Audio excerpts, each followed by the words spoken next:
आज की कहानी है दोस्तों, एक बूढ़ा गिद्ध की। गंगा नदी के किनारे एक बहुत बड़ा पेड़ था।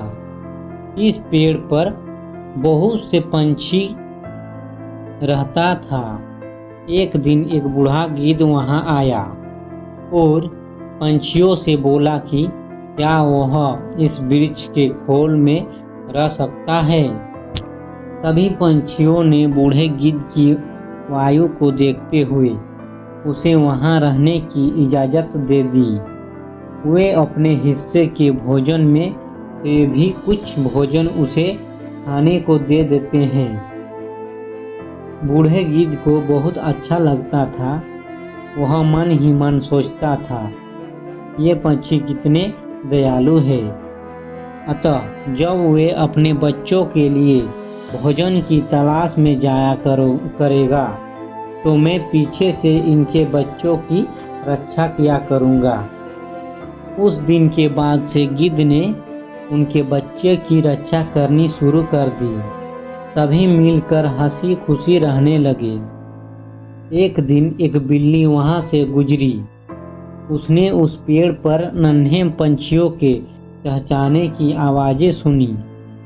उसने सोचा कि उसे यहाँ कुछ छोटे और ताज़ा पंछियों के बच्चे खाने को मिल सकते हैं। उसे देखकर पंछियों के नन्हे बच्चे डर के मारे जोर जोर से चिल्लाने लगे।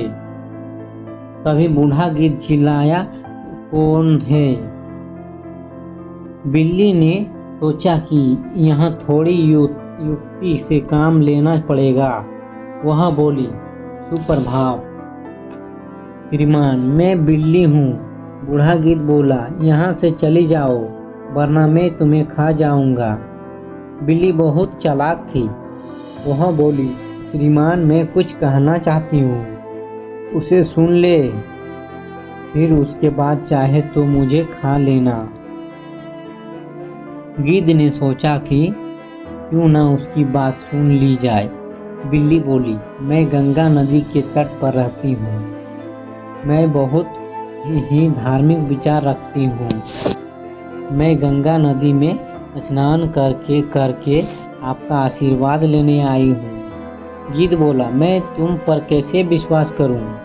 तुम मांस खाने वाली प्राणी हो और यहाँ नन्हे नन्हे पंछी रहते हैं। जाओ, भाग जाओ यहाँ से। बिल्ली ने उत्तर दिया, श्रीमान मेरा विश्वास कीजिए, मैंने जानवरों का मांस खाना छोड़ दिया है। यहाँ गंगा नदी के किनारे चारों ओर हरियाली है और ढेर सारी हरी वनस्पतियाँ हैं। मैं केवल हरी सब्जियाँ और फल खाकर ही अपना पेट भरती हूँ। बूढ़ा गिद्ध उसकी बातों में आ गया। उसने उस पर दया खाकर वहाँ रहने की इजाज़त दे दी। कुछ दिन तो सब कुछ सही सलामत चल रहा था, किंतु बिल्ली अपने ऊपर काबू नहीं रख सकी। अतः उसने प्रतिदिन एक के बाद एक करके नन्हे पंछियों को खाना शुरू कर दिया। बूढ़े गिद्ध को इसका पता नहीं चला। बहुत जल्दी पंछियों ने देखा कि उनके नन्हे बच्चों की संख्या कम होती जा रही है।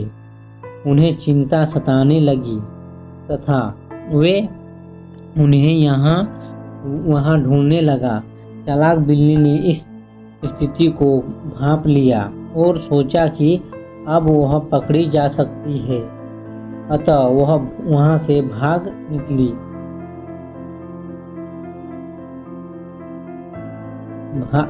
निकली। अपने बच्चे को ढूंढते हुए जब पंछी बूढ़े गिद्ध के खोल के पास पहुँचे तो उन्होंने वहाँ अपने बच्चों की हड्डियाँ पड़ी हुई देखी। उन्होंने सोचा, इस बूढ़े गिद्ध ने ही मेरा बच्चा मारा होगा। अतः वे गुस्से से भर गए और उन सब ने मिलकर बूढ़े गिद्ध को मार डाला। बेचारे मासूम गिद्ध को अनजान बिल्ली विश्वास करके अपने प्राणों से हाथ धोना पड़ा। अगर कहानी अच्छी लगी है दोस्तों तो एक लाइक ज़रूर कर दीजिएगा। धन्यवाद दोस्तों।